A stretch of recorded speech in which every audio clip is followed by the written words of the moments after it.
We are continuing with section 5.4, G inverses. We start with the corollary to theorem 5.4.3 that AG is projector onto column space of A along null space of AG if G is a G inverse of A. To understand this corollary, we have to understand what is meant by projector onto something along something. Suppose I have got a subspace. Think of it as a plane. Since it's a subspace, it has the origin and there is some vector in the full space which is not necessarily in the subspace. Now think of light shining as parallel rays like sun rays and casting a shadow of this vector onto this subspace. So this is like the screen and this is the object and sun rays are shining on it and giving rise to this particular shadow.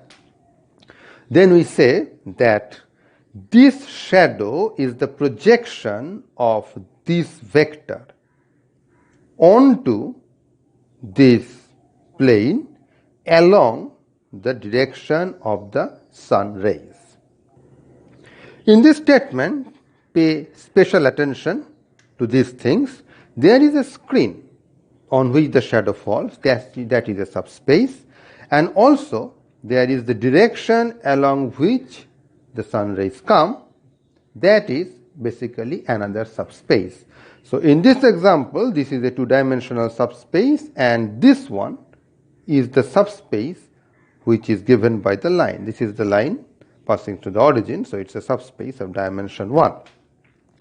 Now, in order for every object to have a shadow, you must have these conditions that the screen and the sun rays, they must be complement of each other and they must make up the entire space, in this case R3. So if one of them is two-dimensional, this has to be one-dimensional. That is what we see from our everyday experience of sun rays. So basically it is like this. We start with a vector space V. In this example it is R3 and we split up into two parts that I shall call, say, S for the screen and the rays I will write R, and these two things must add up to create V, which means that they must be virtually disjoint, that is S and R should have intersection only at the origin. Otherwise your sun rays will graze past the screen and will not cast any shadow. So if you hold your screen parallel or along the sun rays themselves, then you will not get any shadow.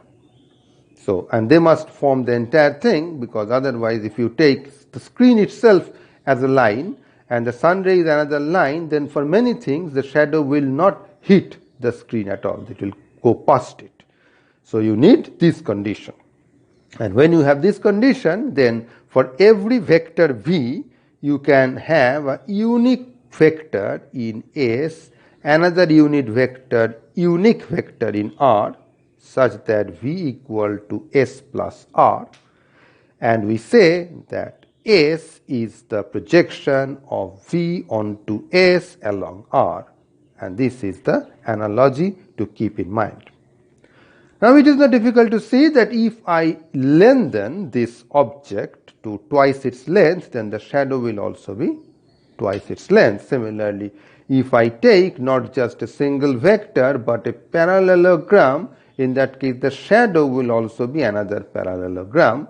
This means that this is a linear transformation. So you can find a matrix such that if I call that matrix A, then it is AV will be equal to S. So whatever V you take, AV will be the corresponding shadow. So this A will be determined completely by S and R, capital S and capital R. That is called the projector onto S along R. Next, we need certain properties of a projector matrix in order to arrive at this. So suppose I take the screen and the object lying itself on the screen, and I ask you the question, what will be its shadow when light is shining on it? whatever direction, and the answer is very simple. Since it is lying already on the screen, its shadow will coincide with itself irrespective of how light shines, as long as it is shining along some complement direction. And this says that whenever you take any vector in S, the V is already in S, AV, if A is the projector operator, must be equal to V. And that basically implies that if I take anything in column space of A and you try to project it further, so S is just the column space of A, you will get itself, which means that A square equal to A itself. Or you can think of it in this way, that first I take any V. So let's do it in this way. Suppose I take any vector V, not necessarily on that, and you cast the shadow S on the screen. Now I try to cast a further shadow of the shadow. What will I get? Remember, the shadow is again a vector. Since it is already lying on that screen, it will be itself. So A square V will be same as AV. And this holds for all V, which necessarily implies that A square must be equal to A. And also, if you start with a vector which is already along the direction of the sun rays, so the sun rays are coming like this, then what will be the shadow of this? Its shadow will be cast exactly at the origin.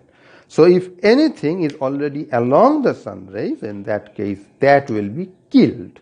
So if we are working with V equal to S plus R, and you take your V in R itself, then AV must be equal to 0. And from this we see that null space of A must be equal to R. So you need to think a little bit about that. What I argued is that if you take something in R, it is a null space. It is quite easy to see that the only things that you will kill, that is the only things that cast shadow at this point, are the things which are along the sun ray. So null space of A is equal to R. So I can say that whenever I have a projector, it must be idempotent, and the screen must be its column space, and the ray of the sun, the direction, must be null space of A. So we have this result. If A is any projector on some S along some R, where S is a direct complement of R in the entire vector space V, then A must be idempotent, and the screen and the direction of sun rays may be recovered from A itself. What is not that obvious, but is also true, is that these two things are actually equivalent. So if and only if you have a matrix which is idempotent, then it has to be a projector, and the screen will be its column space, and the direction of rays will be its null space. That is precisely what we are using in this corollary, because in Theorem 5.4.3 that we proved yesterday, we had AG an idempotent matrix. So immediately we see that it is a projector. Goes without saying that it must be along null space of AG and also onto column space of AG. However, here I am saying only column space of A. We know that column space of AG is actually a subspace of column space of A, because A times something means I am taking linear combination of columns of A. However, we also had proved as part of that theorem that rank of AG, that is dimension of this, equals dimension of this, which means that column space of AG is actually column space of A. So we have this, the screen is column space of A. So if G is a G inverse, then this must hold. That is the corollary. What they have not stated is, if this holds for some matrix G, then you must have G inverse of A. Now here is a warning. This result, though it required so much argument, is a pretty worthless and useless result. Do not make it an element of your thinking process. So you will just get confused if you try to think using this when you are faced with a problem. So just ignore this. It is a typical Rao Bhim Shankaram rubbish. Theorem 5.4.4, another trivial statement made into a pompous theorem. I start with a system x equal to b and g is some g inverse of a. I have not used this notation in this video. A minus means g inverse. It is not unique, so this notation is somewhat misleading. It says g is some a g inverse of a. Then the system is consistent. Then this system is consistent if and only if AGB is equal to B. The proof is absolutely trivial because if it happens, in that case you can directly take this as your x and immediately see that it is consistent. On the other hand, if it is consistent, then since it's a G inverse, I know GB is bound to be a solution, so AGB is equal to B. So absolutely trivial follows from just the definition of G inverse. Now here is a corollary. It starts with two matrices AB. We take any G inverse of A. Then I say that column space of B is subspace of column space of A if and only if AGB equal to B. You can quickly see the similarity between these, except that here I had a vector and here I have a matrix, but it is nothing but applying this theorem to each column of B separately. So there's hardly any extra information in this case. Exactly the same thing. When I say that Ax equal to B is consistent, I mean B belongs to column space of A, and that is precisely what I am saying. Column space of B belongs to column space of A, or is contained in column space of A, and AGB equal to B is AGB equal to B. The next theorem has many parts. Here is the first part. We start with an m by n matrix. G is any G inverse. Then the first part says that general solution of this homogeneous system of equations is given by this particular thing. The proof is pretty straightforward. So I start with, I have a set here, another set here. So I'll take anything here and prove that it is here. I will take anything here, prove that it is here. So let me do the one way. So I take something here. So it is of the form I minus GA times Z. And I have to check that it satisfies this equation. So if I take this as my x, AX should be 0, that is pre-multiply. So I am left with A minus AGA Z, and that is 0 because we know A must be equal to AGA for G inverse, so it is 0. So I have shown that anything here belongs to here. Now I pick anything here and I need to show that it belongs to, must be of this form. Conversely, suppose I take some x such that Ax equal to 0, I need to show that there is some z such that x is of this form. Now the Rao Bhim Shankaram books takes you through a whirlwind tour of some other theorems, but it is super trivial. You just take z equal to x. So you take z equal to x and then put it here and you will find I minus GAX, that is equal to x minus GAX, but AX being equal to 0, this is just not there. So you find that x is equal to I minus GA times x, so it is already in this set, as trivial as that. The second part of the theorem says that the general solution of not x equal to 0, but x equal to some arbitrary b is the same thing that we had last time plus GB. That's trivial because we know it is the general solution of the homogeneous system for part 1, and this we know from property of G inverse. The definition of G inverse is a particular solution, assuming of course that it is consistent. So I must say this is a consistent thing, only then this is going to work. The third part of the theorem is very much similar to the second part, and it might look very complicated, and again Rao Bhim Shankaram sends you to some other theorem in order to prove it, but what Rao Bhim Shankaram have skipped, and that is something they should not have, from which it will follow very immediately, is the following, that if I say G is a G inverse of A, this also means that G transpose must be a G inverse of A transpose. That is a basic fundamental fact that should be part of your thinking arsenal. And why is that true? Because very simple, we know that there is a relationship that is equivalent to that, and it is that A is equal to A GA. So that was the basic fact. Now, if you just take transpose of both sides, what do you have? A transpose equal to this A comes here and A transpose, G transpose, A transpose. Exactly the same thing except that A and G are replaced by A transpose and G transpose respectively. So you can have this. So if you have a G inverse, then transpose the original matrix, the corresponding transpose of the G inverse is again a G inverse.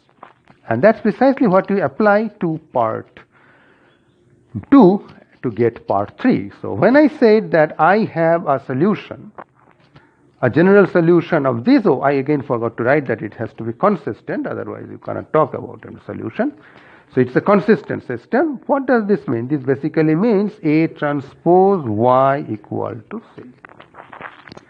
So you are going to apply the last result to A transpose. In that case, you will get, instead of this, you will put it in the other way around, I minus G transpose A transpose times W, this set plus G transpose C. Well, they are just writing everything in the transposed way. Transpose it and you will get that. You see, if I transpose this fellow, I get AG, and transposing I doesn't do anything. That's it. Theorem 5.4.6 says the obvious. If A is full column rank, then its G inverse must be same as its left inverse. A full column rank matrix has a left inverse. I hope you remember what is meant by left inverse. A matrix has a left inverse B if B times A is identity. This matrix doesn't have to be square. Similarly, it has a right inverse C if AC is equal to I. When I put this condition, I am not saying that AB is also I, and here I am not putting the condition CA is also I. So this is left inverse and this is right inverse. Left inverse exists if and only if a matrix is full column rank. Right inverse exists if and only if a matrix is full row rank, and it is non-singular if both the conditions hold simultaneously. Now, to prove these three things, it is very easy to just use this characterization AGA is equal to A. If it is full column rank, we know that left inverse exists, so I can multiply by a left inverse from the left. Suppose B is a left inverse, I multiply from the left, that cancels off this, so I am left with GA is equal to identity, which means G itself is a left inverse of A. Similarly, if I have a right inverse, I will post multiply with the right inverse and knock off the A from the right. I will be left with AG is equal to identity. Apply both the results, so you get the G inverse must be both left inverse as well as right inverse, that is, it must be of the form GA as well as AG, both are identity, and that is precisely the definition of inverse of a matrix. Theorem 5.4.7 does something quite surprising and strange, but it is important. Now it suddenly says that we are working with a complex matrix. Now, in our videos, we are always working with real matrices, but whatever we are doing may be done for any arbitrary field. So, just to fix up ideas, I was using real matrices, but this particular result is specifically for real or complex matrices. Now, it suddenly says that you start with any matrix A, real or complex, then this thing, this weird thing, is a G inverse. Now, first of all, this is strange because I needed to find G inverse of A, and the expression that I am getting is again in terms of another G inverse. So how does that help? And they have said that, well, it is somewhat simpler in the sense that this is possibly of smaller size than this, but they are not giving you the true reason why people care about this or why people at all thought about this result. It comes from this. Suppose you are trying to solve a system of equation which is possibly inconsistent. So it is like this. Now we have already discussed in some other context that if we cannot solve this system exactly, in that case we naturally try to solve it as nicely as we can. So if we have a system Ax equal to B that we cannot solve exactly because B does not belong to column space of A, at least we try to minimize the distance between the left hand side and the right hand side. So we try to find that X such that this is minimum, and this is called the least squares solution. Now when you want to find the least square solutions, it helps to think in terms of geometry. So this is your B and this is your column space of A, that is every vector that can be written as X. Ax is here, this is the origin. So you are trying to find out that particular Ax, that is that particular vector on this plane which is the closest to B, and the geometry tells you that it has got to be the foot of the perpendicular dropped from B onto this column space of A. So naturally you are looking for that particular magic Ax such that this is perpendicular to entire column space of A. What does that mean? By this I mean that I will take Ax minus B, this vector which is this, and this has got to be perpendicular to every vector here. Now every vector here means the entire column space of A. So it must be perpendicular to every column of A. That is, if I take dot product of this with all the columns of A, I should get 0. And that means you take the first column of A, put it horizontal, multiply, you should get 0. Take the second column, again you should get 0. Take the third column, take all the column, put them horizontally. I am using the fact that U transpose V is U dot V. I am just using that fact. So if you turn this U horizontally and keep V vertical, then the dot product is just the matrix multiplication. So you should get that as the 0 matrix. Now this is nothing but when you make all the columns of A lie horizontal, you get A transpose. So your X must satisfy this equation, and it is easy to see from this setup, this has got to be consistent. So you are basically solving for A prime Ax is equal to A prime P. This is always consistent, so you can now apply your G inverse idea. So if I have any G inverse of that, in that case, I can get a solution as A transpose A, G inverse of that, A transpose P. And that is precisely the matrix that we had.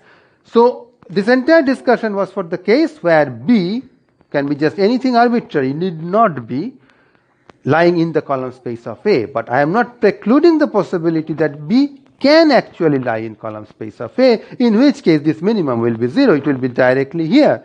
In which case this least square solution will be an exact solution. So if you start with a consistent system Ax equal to B, then this entire procedure, if it is consistent, then this fellow will be a solution. What does that mean? That's precisely what is meant by the fact that this must be a G inverse. That was the definition of G inverse. If you have a consistent system, then G inverse is a matrix such that if you multiply the right hand side with that matrix, you are guaranteed to get a solution which says that this must be a G inverse. Now in the entire thing, why did I use the fact that I am working with real or complex numbers? Well, I talked about being perpendicular. I talked about squared length. Now when can you talk about the squared norm and minimizing it? Only when this length is a real number. Otherwise you cannot minimize or maximize. For an arbitrary field, you cannot order the elements. And that is where I am using the fact that I am working with real or complex matrices. So this particular form of the G inverse is very important in statistics. Now this theorem gives you also another form which is just kind of its way of, you are writing it slightly different way. It is A transpose, A transpose, and the proof is quite similar.